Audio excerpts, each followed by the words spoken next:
Good morning সবাইকে। সবাই কেমন আছো? আশা করি সবাই ভালো আছো, আমরাও ভালো আছি। আজকে জন্মাষ্টমীর সবাইকে অনেক অনেক শুভেচ্ছা। আর দেখো আমি সকাল সকাল চা বসিয়ে দিয়েছি। চা আজকে একটু বেলা করেই উঠেছি, মেয়ের স্কুলের ছুটি বলে, আর মিস্টার দাসও বেরোয়নি বলে। তো ও খাচ্ছে দুধ আর মুড়ি ব্রেকফাস্টে। আর বাবা বাড়িতে আছে বলে বাবার সাথে চলছেই। একটা ডুগডুগি এসছে বাড়িতে, ওর দিদুন কিনে দিয়েছে, সেইটা নিয়ে ভাঙা চোলা হচ্ছে, তাকে সারানো হচ্ছে, বাবার সাথে এসব চলছে।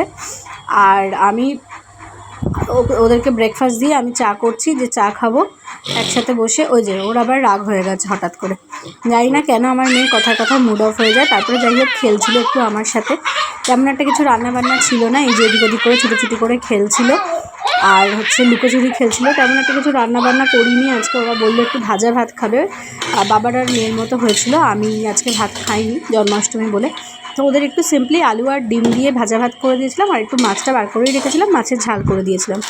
তারপরে আমি স্নান টান করে এলাম, মেয়েকেও স্নান করতে পাঠিয়ে দিয়েছিলাম, ও স্নান টান করে এলো। এই জামাটা নিয়ে কাল এত অশান্তি, যে জামাটা পছন্দ হয়েছিল সেটা পাইনি, ফাইনালি রাগ করে এই জামাটাই কিনে নিয়ে চলে এসেছি। তোমরা জানিও এই জামাটা কেমন হয়েছে। আর তারপরে ও স্নান টান করে এসে গপুকে স্নান করাচ্ছিল মধু টধু দিয়ে। দেখো আমি তেমন একটা কিছু জানি না, তো সেই জন্য ওকে বলেছিলাম একটু মধু আর একটু দুধ দিয়ে আগে স্নান করাতে, ভালো করে মাখাতে, তারপর তোমার পরিষ্কার করতে শ্যাম্পু ট্যাম্পু দিয়ে। এই যে আমি দুধটা দিয়ে দিচ্ছিলাম পাশ থেকে, ওকে বলেছিলাম তুমি একটুখানি ভালো করে পরিষ্কার করো গপুকে। দেখো আমি কিন্তু এখন গপুকে স্নান করাচ্ছি। দেখো আমি কিন্তু আমার শ্যাম্পুটা দিয়েই গপুকে স্নানটা করাচ্ছি, কারণ ও তো আমার একটা ছোট ভাই হয়, ওর জন্য আলাদা করে শ্যাম্পু কিনিনি। আমার শ্যাম্পুটা দেখো দেওয়া হয়ে গেছে, ও পরিষ্কারও হয়ে গেছে, সাইডেও হয়ে গেছে, অনেক চকচকও করছে ও। দেখো এবার কিন্তু আমি ওকে জামা পরাচ্ছি। ও জামা টামাগুলো পরিয়ে দিয়েছে আর আমি একটু হেল্প করে দিয়েছি। দেখো কেমন লাগছে আমাদের গপু সোনাকে একটু বলো। তারপরে আমি সোনামাকে শেখাচ্ছিলাম যে গপু পুজো করতে গেলে পায়ে একটুখানি অবশ্যই করে তুলসী পাতা দিতে হয়, এটা আমি আমার দিদুনের থেকে শিখেছিলাম, সেই জন্য আমিও আমার মেয়েকে শেখাচ্ছিলাম। আর এখানে ও থালায় প্রসাদ সাজাচ্ছিল, সোনামাকে শেখাচ্ছিলাম। ওই সব মিষ্টি বার করে দিল, গ্লাসে জল এনে দিল, সমস্ত কিছু করছিল। মিষ্টি গোপালকে একটা করে সাজিয়ে দিচ্ছে আর বলছে যে তুমি একটুখানি খেও, হ্যাঁ তুমি একটা খেও, আমার জন্য একটা রেখো, হ্যাঁ তুমি কিন্তু সব খেয়ে নিও না, হ্যাঁ সব বাটারটা খেয়ে নিও না। এইসব করতে করতে পুজো করছিল, মানে পুজো কী করবে ও নিজেই, এই জন্যই হয়তো বলে বাচ্চাদের ইনোসেন্ট, ও নিজেই ও ভাবছে কোনটা কখন খাবে কিভাবে খাবে। এই যে পেছনে জগন্নাথ, ও সেই জগন্নাথকেও পুজো করলো, জগন্নাথ ওর খুব পছন্দের, ও তো যেখানেই যাই করে না কেন ওর জগন্নাথ। তো ওকে শেখাচ্ছিলাম একটু একটু করে, ছোটো থেকেই হয়তো এগুলো শেখাতে হয়। আর আমি নিজেও যেহেতু এরকম একটা বাড়ি থেকে বিলং করি যেখানে পুজো আচ্ছার খুব বেশি কালচার আছে, তো সেই জন্য আমিও এগুলো করতে পছন্দ করি, আমার মেয়েকেও শেখাই এগুলো করতে।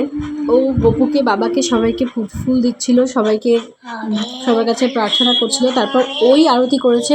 সত্যি কথা বলতে আজকে পুজোটা ওই করেছে, আমি তেমন কিছুই করিনি, শুধু ওকে একটু শিখিয়ে দিয়েছি, বলে দিয়েছি আর হেল্প করেছি, আর কিছু না। পুরো পুজোটা ওই করেছে। দেখো আরতি করেছে, ধূপ দিয়েছে, ও গানও গেয়েছে বাবার কাছে। তো দেখো আমি কিন্তু আরতিটা দিচ্ছি, দেখো আমাদের গপুকে কেমন লাগছে কমেন্ট বক্সে জানিও।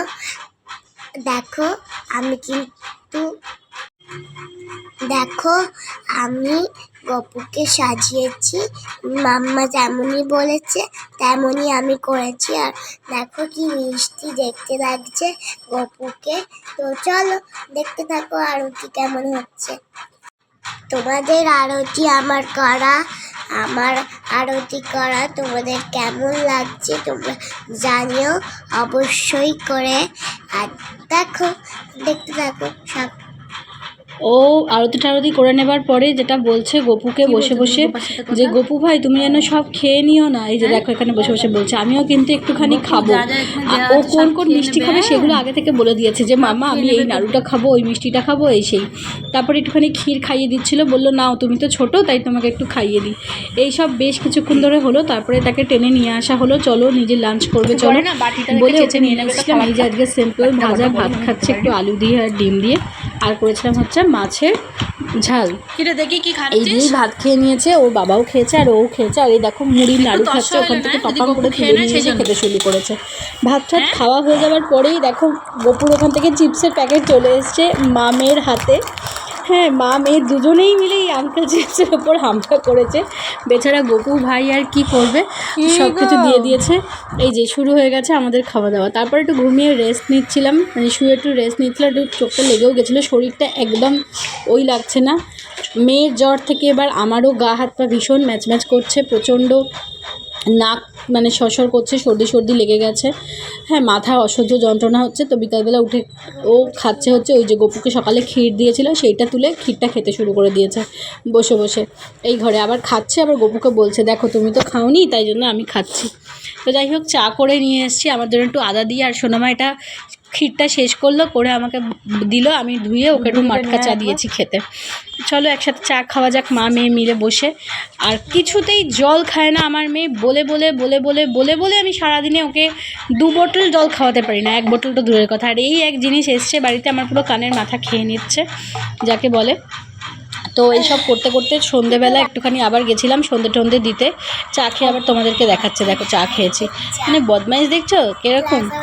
তো যাই হোক, চাটা খেয়ে ওকে নিয়ে আবার সন্ধেবেলা গেছিলাম ওই ঘরে সন্ধে টন্ধে দিতে। ও ওখানে গিয়েও গোপালকে একটু গান শোনালো, গান টান শুনিয়ে ধূপ ধূপ দিয়ে ঠিয়ে এসে আমরা তারপরে বেশ কিছুক্ষণ ধরে দুজনে মা মেয়ে মিলে একটু গল্প করছিলাম। তারপরে গল্প টল্প করে নিয়ে আমরা পড়তে বসেছিলাম একটুখানি। আমারও যদিও দেখতেই পাচ্ছ গলার অবস্থা খুব খারাপ, সর্দি হচ্ছে, মাথাটা ঝিমঝিম করছে। পড়তে পড়তে নাড়ু ব্রেক ওকে একটুখানি পড়তে বসে কিছুক্ষণ পড়ালাম, ব্রেক? ওরও শরীরটা ভালো নেই, সর্দি হচ্ছে প্রচণ্ড। আর ও খাচ্ছে এখন মুড়ির নাড়ু, এটা ওর খেতে খুব ভালো লেগেছে। আমাকে বলছে মামা তুমি একদিন বানাবে তো মুড়ির নাড়ু। তো যখন দেখলাম গাটা তেমন একটা ঘুষঘুষ করছে না, কিন্তু আমার অ্যাকচুয়ালি খুব মাথা ব্যথা করছে আর কেরম যেন গাটা ছ্যাঁক করছে মনে হচ্ছে, হালকা কাশিও হচ্ছে। সারাদিন অ্যাজ আমি কিছু খাইনি, এই টুকটাক টুকটাক খেতে খেতে মিষ্টি ফিষ্টি হয়ে গেছে আর কি, দিন কেটে গেছে কোথা দিয়ে। আর প্রচণ্ড ঝাল ঝাল কিছু খেতে ইচ্ছা করছে বলে মিস্টার দাসকে বললাম একটু চাউমিন নিয়ে আসতে। তো চাউমিন নিয়ে এসেছিলো, আমি একদম সিম্পল আলু আর লঙ্কা দিয়ে, বেশি করে 4টে লঙ্কা দিয়েছি, আমার একার মতো চাউমিন করেছি, একটু নুন আর হলুদ দিয়ে ফ্রাই করেছি, ঝাল ঝাল কিছু খাবো বলে। তো আমিও এত ঝাল ঝাল কিছু খেতে ইচ্ছা হচ্ছিলো বলে চাউমিনই খেলাম, নিরামিষে আর কি খাবো। আর ওকেও করে দিয়েছিলাম সিম্পল চাউমিন, ওই খেয়েছে ডিনারে। আর মিস্টার দাস সকালে ভাত ছিল, ও ভাত টাত খেয়েছে। তো সবাইকে বলছে গুড নাইট, চলো টাটা।